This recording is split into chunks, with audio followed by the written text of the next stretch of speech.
Bueno, recibamos entonces con un gran aplauso a Edgar Rojas y a Jaime Tovar, que nos van a hablar un poco sobre explotar fallos y las diferencias entre IT y OT. Ahora.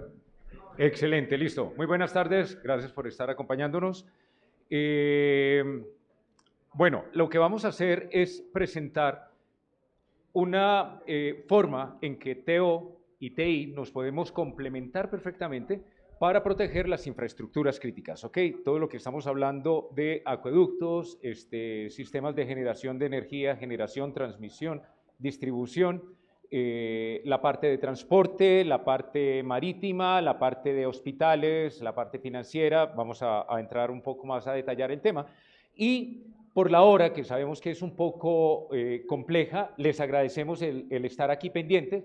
Vamos a utilizar una serie de refranes que utilizamos normalmente en Colombia y que tienden a ser un poco jocosos y a relajarnos al mismo tiempo que estamos aprendiendo, ¿de acuerdo? Y obviamente los que nos están viendo desde fuera, pues visiten nuestro país y van a tener un diccionario español-colombiano, colombiano-español, para cuando lleguen y no estén perdidos. Lo otro es que vamos a estar muy pendiente, sobre todo de hacer mucho énfasis en lo que son las skills, las habilidades, el tema de cierto tipo de conocimiento que nos entregan algunos frameworks. Seguramente el año entrante, si podemos volver a participar en el Dragon Heart, haremos una prueba ya directamente de explotación sobre sistemas SCADA, sobre PLCs, pero en este momento consideramos que es el paso inicial, el paso fundamental es la concienciación, porque no tenemos en claro todos los riesgos, todos los peligros que tienen los sistemas SCADA. Somos muy vulnerables y de eso es de lo que vamos a empezar a charlar. Entonces, tomémonos un tinto, seamos amigos, por favor, vamos a utilizar una serie de expresiones que técnicamente son muy conocidas, pero últimamente pueden tomarse un poco afectados a algunas personas. Vamos a utilizar expresiones que desde ningún punto de vista transmiten algún tipo de segregación y discriminación, pero las hemos utilizado y es la manera en que nos estamos comunicando, ¿de acuerdo? Entonces vamos a utilizar expresiones como redes maestro-esclavo, que se utilizan muchísimo a nivel de infraestructuras TO. Vamos a utilizar listas blancas, listas negras, pero insisto, todos en América Latina y por lo general en Hispanoamérica, somos una mezcla fantástica de razas de diferentes tipos. Entonces no tiene que tomarse, por favor, desde ningún punto de vista. Y, por supuesto, vamos a omitir el lenguaje inclusivo, ¿ok? Cuando estemos hablando del profesional, estamos hablando de la profesional, y es que tenemos muy buenas compañeras aquí, hackers también, y estamos hablando de le profesional, así suena francés, pero todos estamos incluidos, ¿ok? Entonces, vamos para adelante. Por favor, tomen nota de este número celular. Vamos a hacer una rifa al final, ¿sí?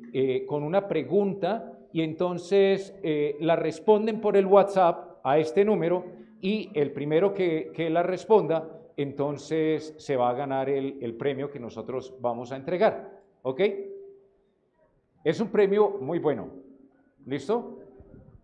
Listo, podemos avanzarlo ya. Para los que no están viendo, más 57 305 233 43 45. Lamentablemente solo para los que están acá, porque vamos a llamar a la persona y vamos a mirar sus datos.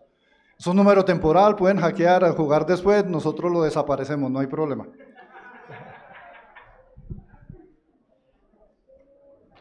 Bueno, vamos a empezar entonces con una serie de refranes y de proverbios que nosotros utilizamos y de dichos normales.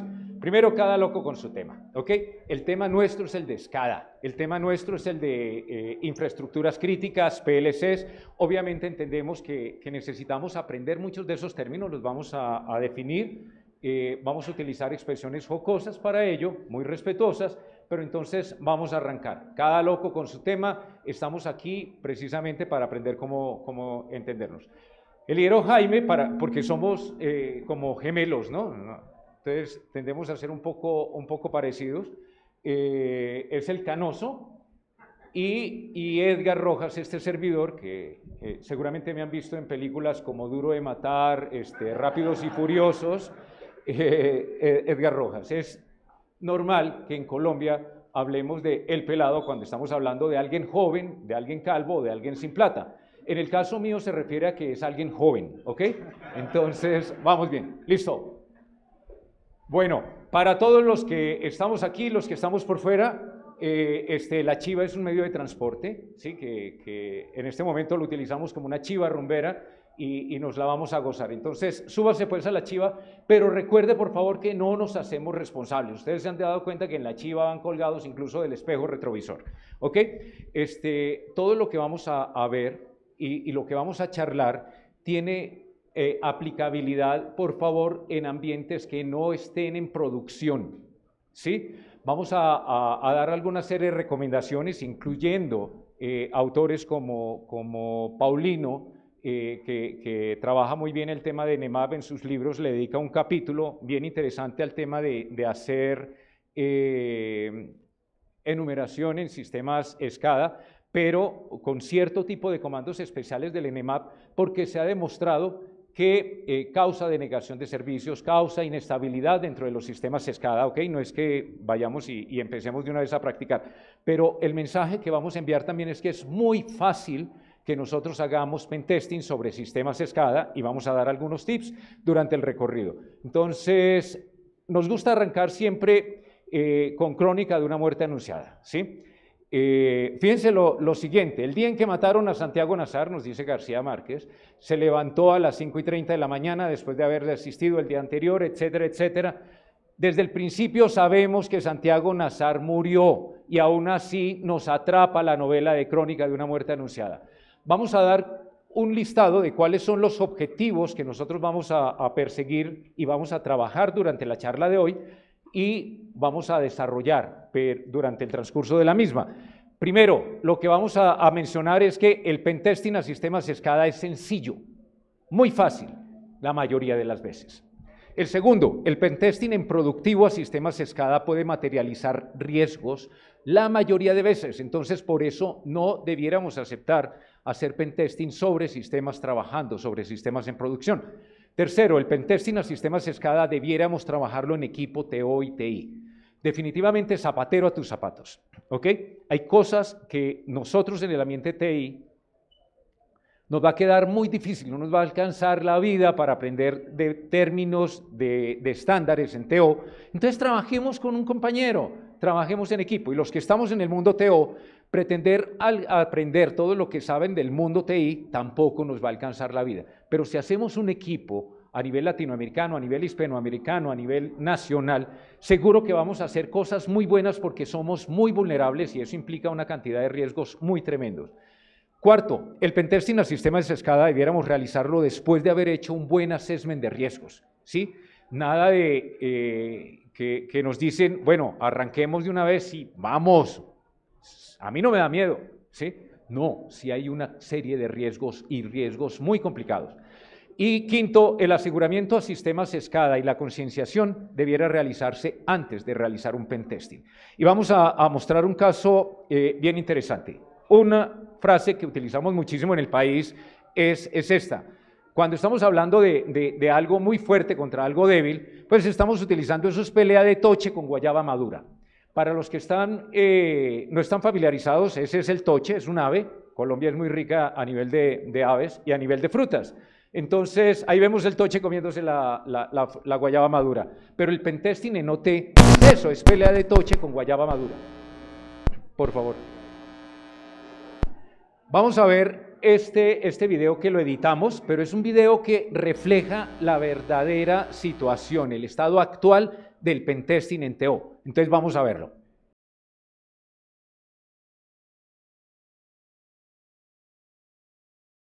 Nosotros vivimos a diario. Nosotros trabajamos en Dolphin Ingeniería, en este momento estamos trabajando en equipo y estamos representando al capítulo local de Ísaca, ¿de acuerdo? El capítulo local de Ísaca nos ha acogido, ellos son expertos, especialistas en toda la parte de mejores prácticas a nivel de TI y resulta que gran parte de eso nosotros podemos trabajarlo, adaptarlo al entorno de TO. Vamos a ver más adelante que hay una serie de enfoques y en donde entra Ísaca a trabajar en equipo con nosotros. Pero es muy normal que en algún momento dado nos llamen y nos digan, Jaime, Edgar, venga por favor y nos ayudan, que algo le pasó a la escada. ¿Cómo así que algo le pasó a la escada? Sí. Y es muy normal que cuando uno está prestando servicio técnico, ¿pero qué pasó? Ah, yo no sé. Yo estaba en la puerta y cuando abrí la puerta, simplemente la escada llegó y ¡ta! Y apareció la pantalla azul. No, pero no pasó absolutamente nada, o sea, no hiciste nada. No, ¿sí? Luego que empiezas a trabajar, dice, no, lo último que pasó es que vino el de TI y actualizó el antivirus. ¿Sí? Pero eso no tiene nada que ver. Sí tiene que ver, ¿sí? O lo último que pasó, ¿sí? Es que yo corrí el Nmap y no, pero eso no tiene nada que ver. Sí tiene que ver. ¿De acuerdo? Entonces empezamos a mirar. Vamos a utilizar otra expresión muy colombiana. Es lo mismo pero diferente. Así que diferencia entre TI y TO. Es lo mismo pero diferente. Entonces, vamos a mirar algunos aspectos de magnitud. Primero el tema de la disponibilidad. Cuando nosotros estamos hablando en TI y TO, estamos hablando de la disponibilidad, pero no es igual, ¿sí? Nosotros desde 1975, fíjense que vamos a encontrarlo, vamos a definir ahora, unos equipos, unos sistemas de control que se llaman DCS. Desde 1975 en particular esta marca, Yokogawa, no estamos haciéndole publicidad a Yokogawa, es muy reconocida, vamos a hablar de varias marcas en el transcurso de la charla, estamos manejando una disponibilidad de 7 9s, ¿sí? Eso significa 1 hora de indisponibilidad en 50 años, ¿sí? Nosotros hasta ahora, cuando estamos trabajando temas de cloud, estamos exigiendo una disponibilidad de probablemente de 5 9s, eso nos cuesta un jurgo de plata, ¿sí? Una cantidad muy grande de dinero y no es tan sencillo, pero nosotros la llevamos trabajando allí. Incluso tenemos sistemas hoy en día, eso es 1975, hoy en día en donde se están haciendo pruebas y llevamos 1.000 millones de horas de disponibilidad. Entonces fíjense que las magnitudes son diferentes y la disponibilidad para nosotros es crucial y vamos a demostrar por qué. Lo mismo el tiempo real. Cuando llega TI y TO a hablar en una mesa y nosotros trabajamos sistemas en tiempo real, nosotros también. En el caso de TO, estamos hablando de 200.000 pulsos por segundo. O sea, cuando ustedes ven las películas o ven cierto tipo de documentales, cuando se están envasando cervezas, ¿sí?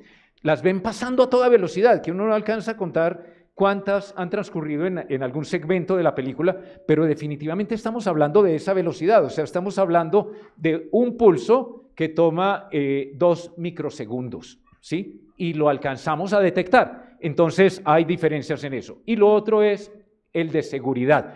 ¿Ustedes se preocupan por el tema de seguridad? Claro que sí, pero son dos expresiones diferentes. Cuando nosotros las traducimos del inglés y estamos hablando en términos de TO, estamos traduciendo security. Generalmente nosotros en TO estamos trabajando safety. Entonces, cuando estamos hablando de seguridad, y le estamos traduciendo, en TO estamos muy pendientes del casco, de las botas con punta de acero, de tal modo que si cae algo no nos vaya a afectar en el pie, y obviamente riesgos de incendio, riesgos de explosión, ¿sí? Y ahora llega un término que se llama seguridad. Hemos estado toda la vida preocupados de seguridad, pero de safety. Y últimamente nos están obligando a subirnos al tren de seguridad con security. Y finalmente, procesos batch, ¿sí? Cuando nosotros estamos hablando, oíste, ¿y ustedes saben lo que es un batch? Claro, nosotros en TI estamos hablando de archivos por lotes, pero nosotros en TO, cuando estamos hablando de batch, estamos hablando de un tipo de producción, ¿sí? Tenemos producción en sistemas continuos, sistemas discretos y sistemas batch. Los sistemas batch son los que producen la cerveza, ¿sí? Entonces, mientras que alguien en TI está hablando de un tipo de archivo, nosotros nos estamos imaginando un proceso fantástico que está produciendo cerveza, ¿verdad? Entonces hay diferencias, se llaman iguales, lo mismo pero diferentes. ¿Qué diferencias tenemos en los requerimientos de disponibilidad? En TI, fíjense que nosotros estamos hablando de una disponibilidad media, incluso puede que necesitemos en algún momento dado reiniciar el equipo. Eso para nosotros en TO es un susto tremendo. Hemos hecho auditorías en donde vamos e instalamos algún tipo de parche y bueno, listo, ahora necesitamos reiniciar la máquina. No, ingeniero, no hagas eso. Pero no va a pasar nada, o sea, tienes allí el equipo B, dice, no, pero es que si reinicias la máquina, no sé cuál es el password. No lo sé. Bueno, entonces averigua, nadie aquí lo sabe. Llevamos 10 años sin reiniciar el computador, ¿sí? Y entonces, pero no se puede hacer, o sea, esa indisponibilidad cuesta mucho dinero y trae una serie de problemas y de situaciones riesgosas detrás. En el caso nuestro, no, ¿sí? Mientras estamos reiniciando, estamos actualizando con la persona de TI y estamos, oye, ¿y qué? ¿Cómo te pareció el Dragon Heart? No, fantástico, listo, reinició y todo es bien. Las demoras son aceptadas en TI, en TO no, son críticas. El tiempo de vida de las componentes, ¿sí? Esta máquina no me funciona, está muy lenta en TI, ¿sí? ¿Hace cuánto te dieron el equipo? Hace 3 años estoy usando la misma máquina. 3 años, por Dios, ¿sí? No, nosotros tenemos equipos que tienen 30, 40, 50 años todavía funcionando y aguantan todavía, ¿sí? Y reemplazarlos implica un costo muy grande. Estamos hablando de miles de cientos de dólares o de millones de dólares. La aplicación de parches es muy normal que nosotros lo hagamos en TI. En TO o no se da o es poco frecuente, ¿sí? Y el tema de las auditorías. Nosotros en TI las estamos haciendo frecuentemente y son obligatorias de alguna forma. En TO definitivamente las hacemos muy esporádicamente, cuando se hacen. Es más normal que no se hagan a que se hagan. Definitivamente el tema de security es maduro en el mercado de TI, en el lado de TI, pero en TO estamos aprendiendo. Estamos subiéndonos al tren y les pedimos que igual con esa actitud de que, mira, dale, o sea, dispárame, ¿cierto? Dentro del video, dispárame, que a mí no me pasa nada. No, no es sensato. Listo, vamos a, los ejemplos que vamos a poner van a estar principalmente basados en este par de sistemas. Lo que tenemos a la derecha es una SCADA, en este caso es un pantallazo de una aplicación. Ese sistema SCADA generalmente es un concentrador de señales de diferentes cosas que están controlando los hornos, están controlando los motores, están controlando la iluminación, están controlando la energía dentro de las plantas o están controlando los barcos incluso, ¿sí? En este momento se está presentando un incremento de los ataques a los sistemas SCADA en el sector de transporte, que según la última estadística que salió de CEPAL, que salió en esta semana, el 20% de las embarcaciones y del transporte marítimo está empezando a experimentar ciberataques y el 80% de la logística a nivel mundial se desplaza por el mar. Entonces, estamos teniendo ese tipo de amenazas que está creciendo cada vez más. Y lo que tenemos a la izquierda es un sistema de información, pertenece a un segmento que se llama el PIMS, el Plant Information Management System, en donde están concentrando la información. ¿Cuál diferencia hay entre las dos? El que tenemos a la izquierda es de lectura solamente y el que tenemos a la derecha es de lectura y escritura. O sea que yo desde aquí puedo activar, abrir una puerta, abrir una válvula, encender un horno, encender un reactor, ¿ok? Y vienen allí. Estos dos son uña y mugre, es un término típico colombiano. Nosotros necesariamente estamos corriendo en plataforma Windows. Entonces, lo que tenemos en este momento en ambos frentes tiene en su base un Windows que en la mayoría de los casos, Windows XP. La mayoría de ustedes debe haberlo visto en los libros de historia, ¿sí? Nosotros en particular íbamos en algunos momentos a hacer algún tipo de trabajos, hasta hace 4 o 5 años, veíamos Windows 2000 en las plantas. Obviamente no podíamos tomarnos fotos porque era delatar el tipo de planta en donde estaba, ¿sí? Pero todavía lo vemos allí. Siempre estamos más rezagados, ¿ok?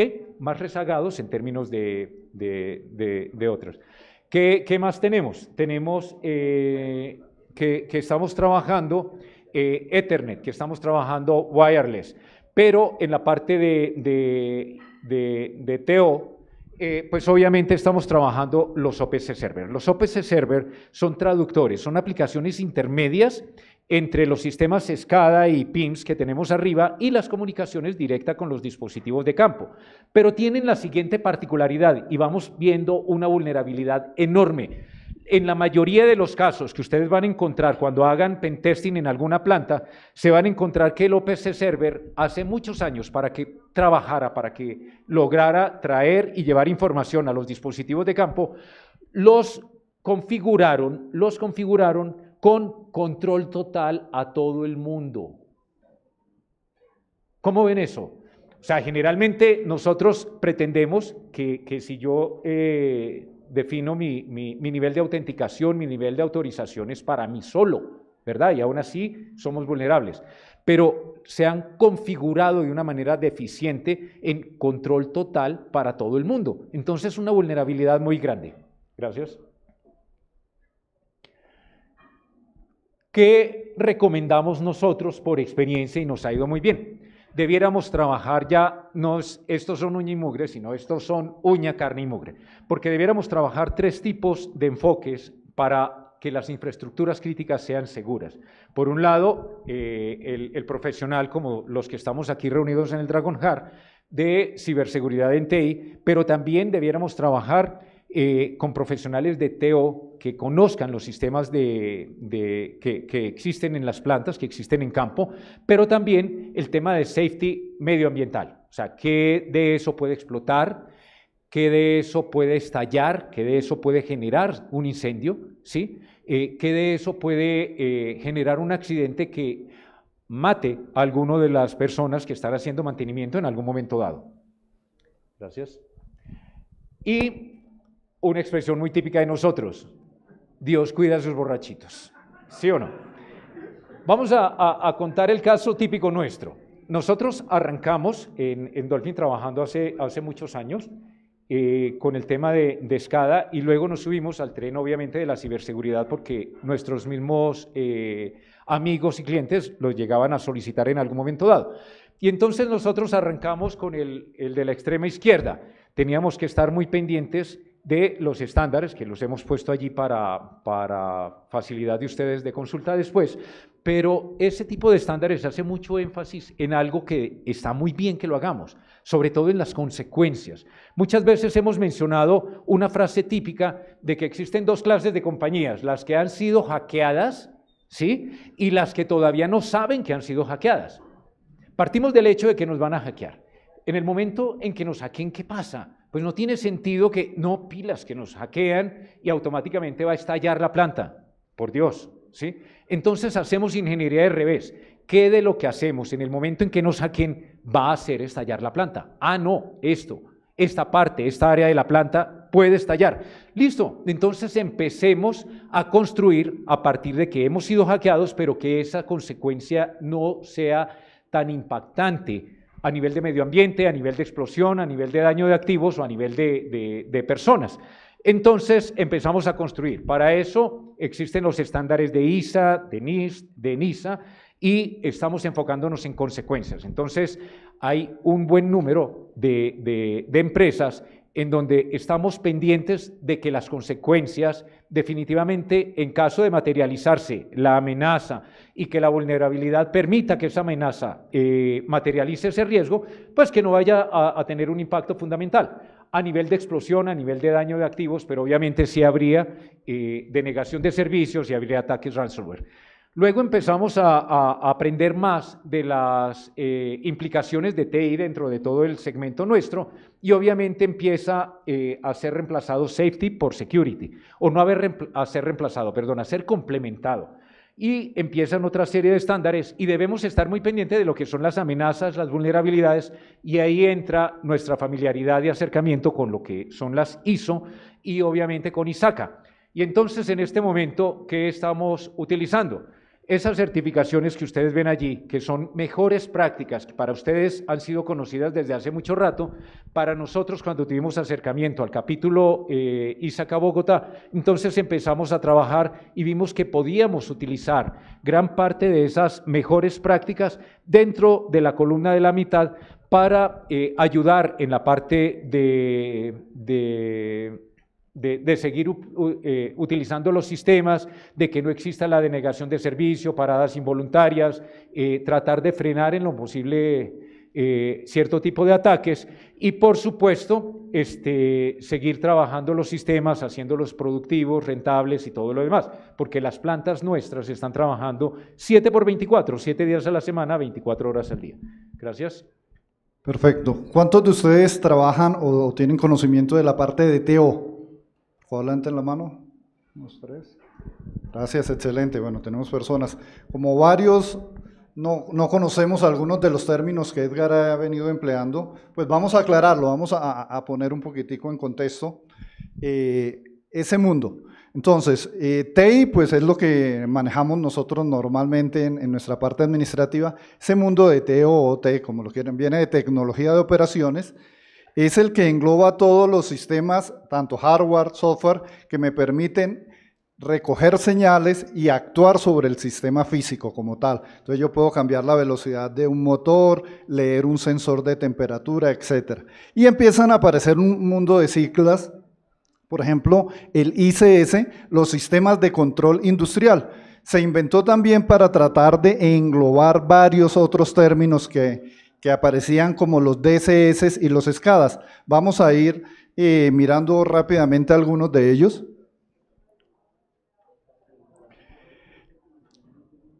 Y uno de los temas cuando empieza uno a enfrentarse con el tema de ciberseguridad en OT es que también todo lo que yo puedo atacar es bastante complejo y tiene muchos nombres, muchas funcionalidades, por ejemplo, HMIs, Smart Meters, calibradores, sensores, DCS, RTU. Cada uno de ellos presenta una vulnerabilidad, tiene ciertas amenazas que pueden afectar lo que mencionaba Edgar, aquella parte del safety. Entonces, por eso es que en ese punto de quiénes deberíamos trabajar sobre el mundo de OT, va el conocimiento desde TI, pero también alguien que conozca de este mundo para que sepa cómo va a interactuar. De hecho, sumamos a alguien más y es el experto del proceso.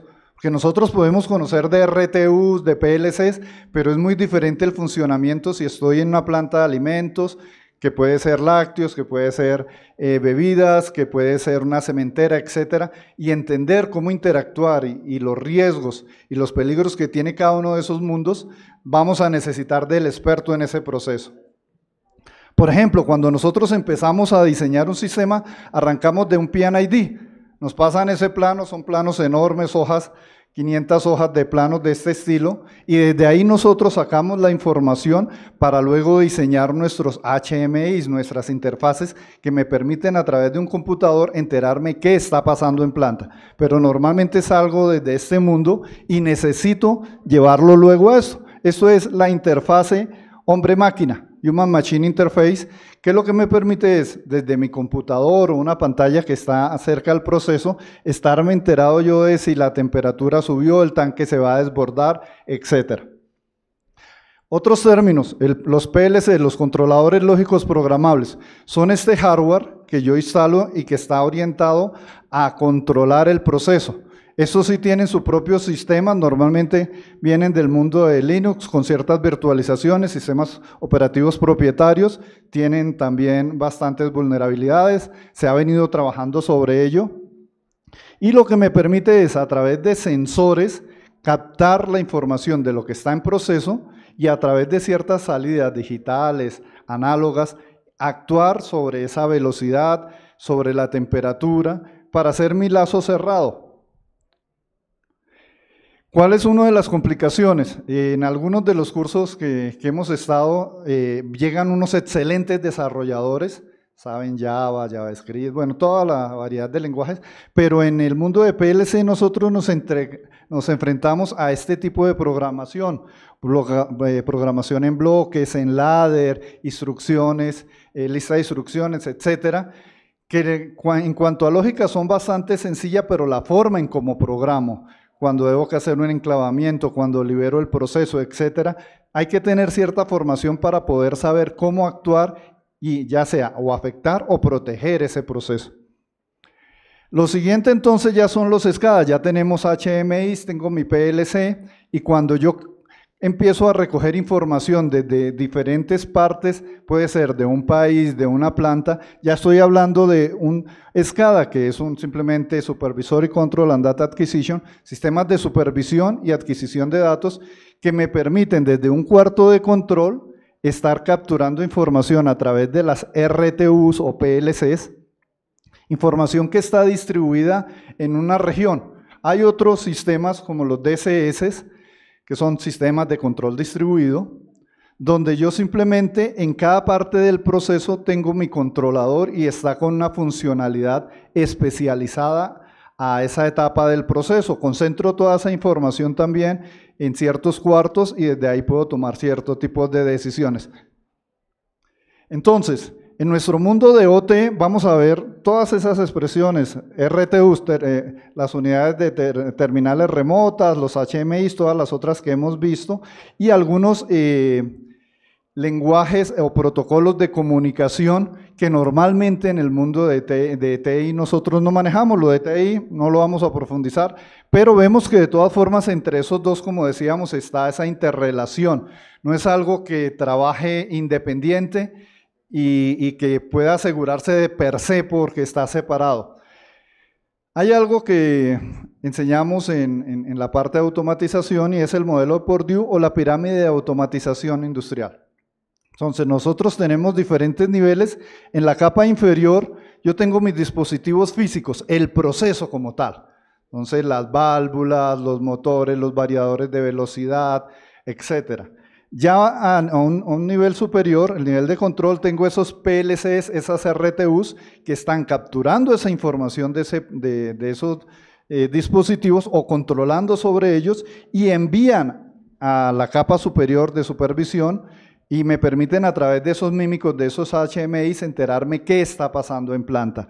Posteriormente ya tengo mis sistemas de históricos, mis sistemas de control normalmente de directorio activo, de controladores de dominio, servidores de antivirus, etcétera, y de ahí hacia arriba ya es el mundo de TI que nosotros conocemos.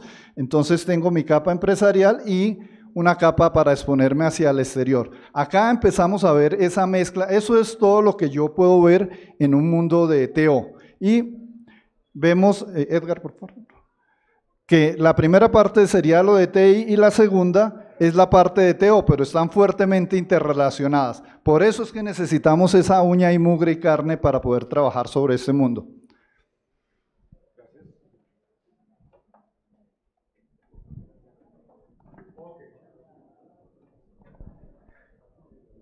¿Por qué son importantes las infraestructuras críticas para nosotros? Y lo hemos asociado con una expresión típica colombiana, bueno, o todos en la cama o todos en el suelo. Bueno, entonces todos en el suelo, ¿sí? Generalmente terminamos con esa respuesta así. Cualquier cosa que nosotros haciendo pentesting llegue a impactar una infraestructura crítica, se nos devuelve, estamos nosotros mismos siendo afectados, ¿sí? Porque si estamos haciendo un pentesting para una empresa de generación, transmisión de energía, acueductos, hospitales, etcétera, pues vamos a terminar siendo afectados. O sea, es como si la bala del primer video llega a TO, rebota y nos afecta a nosotros también de alguna forma. Hay una serie de infraestructuras que son reconocidas como que pueden ser muy críticas en una eventual ciberguerra, ¿ok? Y se ha demostrado que en algún momento dado hay potencias o hay cierto tipo de países que estamos intercambiando embajadores, pero de todos modos quieren algún tipo de maldad hacia nosotros y entonces terminan afectando porque hay conveniencia, estamos viviendo del comercio y otra serie de cosas. El tema de infraestructura crítica empieza a ser importante a partir del 2010 en un ataque que se llamó de Stuxnet. Atacan a la parte de Irán que está desarrollando la energía nuclear, ¿sí? Es primera vez que nosotros en TO vemos que el malware nos está afectando. Hay 1000 estaciones, 1000 PLCs, de alguna manera, que están utilizando en Irán para el desarrollo de plantas nucleares y de un momento a otro empiezan a funcionar mal, se empiezan a recalentar todos esos reactores porque los PLCs estaban trabajando la refrigeración forzada y casi pues causan una tragedia. Dicen que retrasó en un par de años aproximadamente las investigaciones que estaba haciendo Irán para eso. Pero a partir de allí hemos visto muchos más ataques a infraestructuras críticas. El caso de Ucrania, que en algún momento dado en pleno invierno los dejan sin energía. Recientemente hay un caso que es el de un oleoducto que está surtiendo toda la costa este de los Estados Unidos y estuvieron 6 días sin entregar combustible. Están afectando también a empresas distribuidoras de carne, tuvieron que cerrar, han atacado a Honda, el fabricante de automóviles, que obviamente eso ha afectado la productividad. Entonces, las infraestructuras críticas son definidas como esas empresas, esas entidades que en caso de faltar causarían caos a nivel nacional, a nivel local. Nosotros acabamos de superar una pandemia, ¿cierto? Y estábamos encerrados, pero llegaba el agua a nuestras casas, llegaba la energía, llegaban las comunicaciones. Nos obligaron a subirnos a la transformación digital así de un momento para otro, pero no nos afectó tanto porque teníamos esos servicios básicos esenciales. En el caso de que lleguen a atacarnos, pues va a ser crítico, o sea que nosotros vamos y no hay agua, no hay gas, no hay energía, no hay comunicaciones, eso generaría caos al interior. Entonces, en el sector transporte, en el sector de energía, de telecomunicaciones, de servicios de emergencia, hospitales están siendo atacados. Espera, barájemela más despacio. ¿Qué es lo que nosotros tenemos en TO? Es común, pero muy común, encontrar sistemas muy antiguos, ya lo dijimos, o sea, encontramos sistemas con XP desactualizados, ya vemos que es complejo el tema de parcharlo. Pocas veces estamos utilizando autenticación y cifrado, entonces cualquier tipo de ataque es muy sencillo, el replay, el hacer el sniffing y estar revisando qué información es la que están enviando de una parte para otra. Los dispositivos de red y firewall están mal configurados. En muchos casos se conservan las contraseñas por default y eso es muy normal.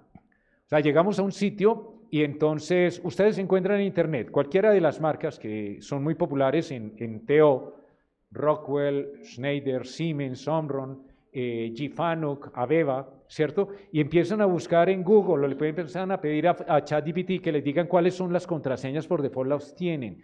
Y cuando van a hacer un trabajo de auditoría, de pentesting, ocurre que nadie las ha cambiado, ¿sí? Se siguen manteniendo. Entonces, fíjense por qué somos muy vulnerables, ¿sí? Somos muy inocentes todavía. Muchas plantas no tienen la segmentación de redes. Para nosotros ya vimos que el tema del tiempo real es pero muy importante, porque estamos trabajando del orden de microsegundos cuando las señales se están enviando de una parte a otra y resulta que en algún momento dado están utilizando la misma red con la que se mandan a imprimir las invitaciones a la reunión del amigo secreto, que estamos en septiembre celebrando en Colombia el Día del Amor y la Amistad, ¿verdad? Y por ahí mismo están viajando las señales que tienen que ver con las alarmas del proceso, las alarmas del sistema contra incendios, etc. Estamos utilizando muchos subcontratistas y no todos los subcontratistas tienen esa higiene desde el punto de vista de seguridad. De hecho, Stuxnet, a pesar de que la gente de Irán era muy recelosa con su tema de seguridad, viene a partir de una USB infectada que trae un contratista, ingresa esa USB a los sistemas para actualizar el firmware o hacer algún tipo de trabajo, y ahí es donde entra el virus Stuxnet. Los accesos remotos son muy normales en el caso nuestro. Obviamente estamos comprando maquinaria de Alemania, de Italia, de Francia, de Estados Unidos, y muchos de ellos llegan y se conectan, o muchos proveedores, pero si no tenemos un control sobre lo que están haciendo, en qué momento lo están haciendo, desde qué momento están autorizados para ingresar, también es muy crítico. Y la que consideramos que es muy fundamental y es una debilidad muy grande es la falta de conciencia y de conocimiento de mejores prácticas de TI, de ciberseguridad y de auditoría por parte nuestra como profesionales de TO. Esto es un chicharrón, ¿sí? Es un chicharrón muy grave Chicharrón para nosotros es el tocino normalmente. Ustedes ya estamos a punto de salir, van, almuerzan, se disfrutan una bandeja paisa, todo chévere, pero el chicharrón es la manera en que nosotros decimos que hay un problema, ¿sí? Esto es Bhopal en 1984. De un momento a otro estalla esa planta de fertilizantes y 500.000 personas afectadas en 1984 por la safety, ¿ok? Tenemos el Deepwater Horizon en el 2010, que es considerado el mayor accidente, el accidente con el mayor impacto ambiental. Se dio en el Golfo de México. Una cantidad muy grande de petróleo fue liberada al mar. Y la última que tenemos del 2020, la de Vizag Gas Leakage, hay 1.000 personas enfermas por una fuga de gas en algún momento dado que se dio por eso. A eso agreguémosle el tema del acueducto que se dio hace aproximadamente unos 3 años en Florida, en donde no llegó a trascender a implicaciones, a consecuencias, al impacto, pero alguien se había apoderado del control del sistema SCADA desde fuera y empezó a modificar la concentración de algo que nosotros estamos utilizando para limpiar los tanques de las plantas de producción, que es la soda cáustica, y estaban cambiándola en un porcentaje de 10.000 o de 100.000 unidades de partes por millón más. Entonces hubiera sido muy complejo eso. Las comunicaciones industriales en el caso nuestro es muy complicado y ahí es donde nuevamente el libro de NEMAP de Paulino Calderón, saludos para Paulino, impacta, porque causan denegaciones de servicio en las redes si no estábamos utilizando NEMAP u otro tipo de herramientas de sniffing de una manera apropiada. Nosotros estamos utilizando Modbus Profinet, Modbus TCP, dentro de Modbus tenemos muchísimas versiones, Modbus RTU, Modbus ASCII, estamos utilizando protocolos DeviceNet, estamos utilizando DNP3, estamos utilizando Fieldbus Foundation, una serie de términos que son protocolos de comunicación como los que nosotros estamos tradicionalmente manejando como TCP/IP, pero que son muy particulares en planta. Estos son dispositivos muy riesgosos y también en la parte de OT está muy familiarizado y todos los principios y tecnología que nosotros estamos utilizando a nivel de sistemas SCADA, de instrumentación y de control, han sido las bases para lo que hoy en día conocemos como la Internet de las Cosas, el IoT. Nosotros ese IoT lo hemos vuelto a adaptar a la parte nuestra y la llamamos IIoT, Internet Industrial de las Cosas, pero también tenemos la Internet de las Cosas Médicas. Entonces podemos impactar las cámaras con direccionamiento IP, los controladores lógicos programables que explicó Jaime a nivel de PLC, la automatización de edificios y obviamente los dispositivos que nosotros estamos utilizando para la Internet médica, los marcapasos, las bombas de glucosa, los dispositivos de monitoreo de la salud de los pacientes, etc.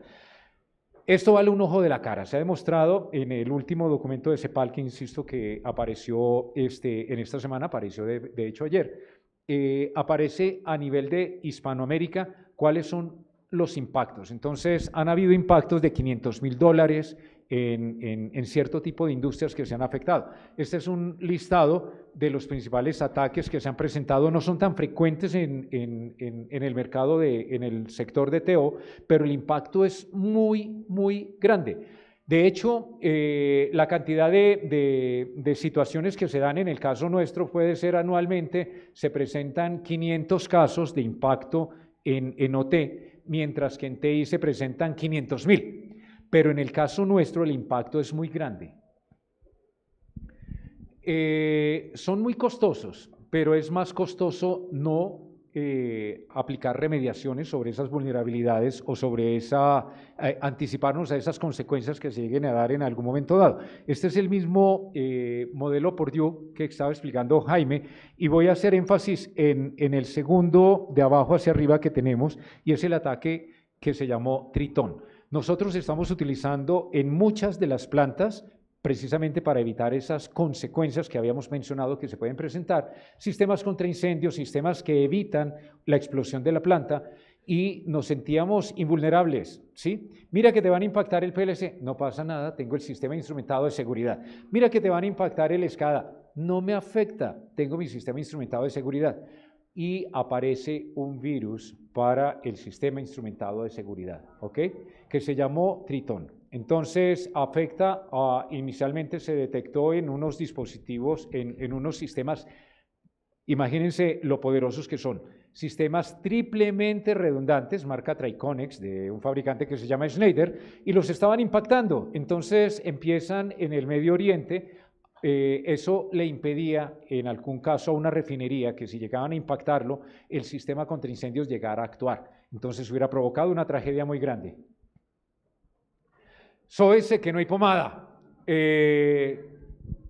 Es muy común que también nos impacten directamente desde TI, ¿ok? Avanzamos ahí un poquitico. Estábamos viendo en esta que normalmente los ataques van desde el mundo de TI. Entonces, siempre vemos al lado izquierdo de la pantalla ahí que arrancan por una página web insegura donde tengo publicados en muchos casos varios de mis dispositivos, mis PLC directamente, mi SCADA para que alguno de estas terceras partes le haga mantenimiento, le doy un acceso y lo dejo publicado de alguna manera. Y mencionaba Edgar, a través de dispositivos infectados, accesos remotos inseguros, desde ahí ataco hasta que llego y puedo hacer afectaciones sobre mi sistema de control industrial. Hay unos casos poco documentados donde yo también puedo arrancar desde TO y llegar a TI. Por ejemplo, se han visto algunos casos en la parte de domótica, pues tenemos todo, el control de escaleras, de ascensores, aires acondicionados, etcétera, etcétera.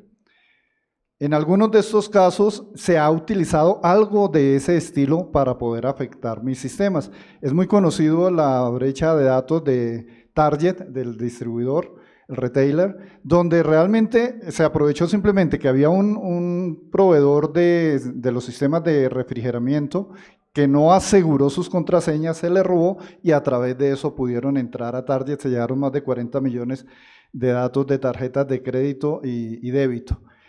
Hay una empresa que es Darktrace que publicó, no da el dato exacto, en un casino en Las Vegas, que a través de una pecera que tenía su sistema de oxigenación, de mantenimiento de temperatura, publicado a la internet, entraron por ahí, sí, saltaron a la red de TI y exfiltraron datos. Y hay otros casos adicionales, el KNX Log es un sistema que se utiliza mucho en toda la parte de automatización, es uno de los más conocidos, y en el año 2021 aprovecharon una vulnerabilidad, entraron, le pusieron simplemente un log, no hicieron ransomware, pero sí cambiaron los parámetros y aseguraron el sistema. Los mismos dueños de esos equipos apagaban, prendían y no podían cambiar la velocidad de las escaleras, abrir puertas, etc. Tuvo que entrar una compañía de ingeniería a hacerle reversing, a descifrar la contraseña con la cual habían hecho ese log. Entonces, de lo que hemos visto, este mundo de TI y DTO no es que esté convergiendo en estos tiempos, esa convergencia se dio hace más de 20 años. Hoy en día lo que nosotros tenemos que ver es esos SOC, esos sistemas de operación donde yo capturo toda la información y me generan alertas que me permita trabajar tanto el mundo de TI como el mundo de TO, tener especialistas que entiendan qué es lo que está pasando en TO, pero utilizar todas esas ventajas que me da el mundo de TI. El otro mensaje que queremos dejarles es, como veíamos, estos ataques son muy de vez en cuando, pero si yo tengo información en línea, voy a poder descifrar más del 90% de mis problemas diarios y es que se me bloquea una cadena de transmisión cuando le hago mantenimiento y ahí es donde está el dinero, ahí es donde está el billete. Si no claro, tengo que estar pensando en todos estos ataques cibernéticos que tengo, pero debo que complementarlo con un análisis muy detallado de lo que realmente está pasando en mi planta. Hay alguna serie de recomendaciones, cosas que podemos hacer para mejorar, es parte de lo que vemos nosotros en esos cursos de ISACA, donde empezamos a decir, oiga, simplemente segmente sus redes, arranque por lo más básico. Usted no tiene que ser ingeniero de la NASA para proteger su sistema, simplemente tenga esas redes de control, esas redes de dispositivos separadas, segmentadas de la parte de TI, comuníquelas a través de una DMZ. No es nada del otro mundo, eso lo saben hacer la mayoría de los ingenieros. Establezca ciertos protocolos, dele cierta gobernanza, establezca sus planes de recuperación para que darle continuidad al negocio. Cosas muy, muy sencillas, pero con eso van a cubrir ustedes el 80% de los problemas que encontramos nosotros a diario en el sistema. ¿Cómo lo hacemos? A través de un análisis de riesgos. Hay unas normas, spoiler, presten atención a ciertas cosas. La 62443, uno de los estándares que veíamos que se utiliza mucho en el mundo de OT, presten atención a la 62443, y ella nos dice, mire, cuando usted va a hacer un análisis de riesgos, siga los siguientes pasos. En otros lados lo van a ver como Control HACCP, Cyber HACCP, que son aquellos análisis de riesgos que yo voy a encontrar en planta, y son los mismos pasos. Identifique qué activos tiene, qué vulnerabilidades hay, dele cierta valoración a esos riesgos, saque su mapa de calor y con base en eso actúe.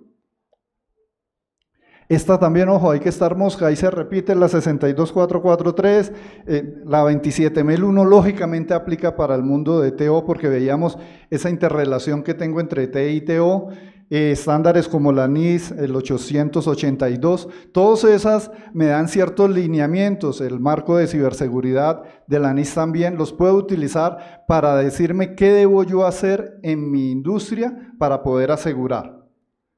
Ok, vamos a ella. Jaime, ya vamos a acabar, tranquilo, la última y nos vamos acá. Eso decían anoche y tuvieron hasta tarde. Y ese es un videito muy rápido. Vamos poniéndolo.